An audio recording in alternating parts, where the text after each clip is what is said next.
വിവാഹ ബന്ധത്തില് സ്ത്രീക്കും പുരുഷനും ആദ്യം വേണ്ടത് ഫ്രണ്ട്ഷിപ്പ് ആണെന്നാണ് എനിക്ക് തോന്നിയിട്ടുള്ളത്. നല്ലൊരു ഫ്രണ്ട്ഷിപ്പ് ഉണ്ടെങ്കിൽ നമുക്ക് പരസ്പരം വിഷമങ്ങളും പ്രയാസങ്ങളും ഒക്കെ പറയാനും അത് പരിഹരിക്കാനും സന്തോഷമൊക്കെ പങ്കുവയ്ക്കാനും പറ്റും. അതുവഴി തന്നെ ഭാവിയിൽ വയസ്സാം കാലത്ത് നമുക്ക് സമാധാനവും സന്തോഷവും ഒക്കെ ആയിട്ട് നമ്മുടെ ജീവിതം നിലനിർത്തിക്കൊണ്ടു പോകാനും പറ്റും. പക്ഷെ ഇപ്പോഴത്തെ ഒരു കാലഘട്ടത്തിൽ ചില ആൺകുട്ടികൾ അവർക്ക് ഭൂസ്വത്തുള്ളവരാ അല്ലെങ്കിൽ നല്ല സാലറി ഉള്ളവരൊക്കെ ആണെങ്കിൽ ബ്യൂട്ടി മാത്രം നോക്കി വിവാഹം കഴിക്കുന്നത് നമ്മൾ കാണാറുണ്ട്. അതുപോലെ തന്നെ പെൺകുട്ടികളും നല്ല സാലറി ഒക്കെയുള്ള യുവാക്കളെ കല്യാണം കഴിക്കുന്നത് കാണുന്നുണ്ട്.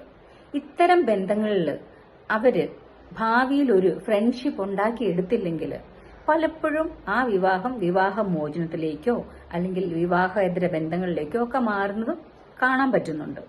ചില ആൾക്കാരാണെങ്കിൽ കുട്ടികൾ ഉണ്ടായതിന്റെ പേരിൽ മാത്രം സമൂഹത്തിന്റെ മുമ്പിൽ ഭാര്യ ഭർത്തകന്മാരായിട്ട് അഭിനയിച്ചുകൊണ്ടിരിക്കുന്ന കാഴ്ചയും കാണാൻ പറ്റുന്നുണ്ട്.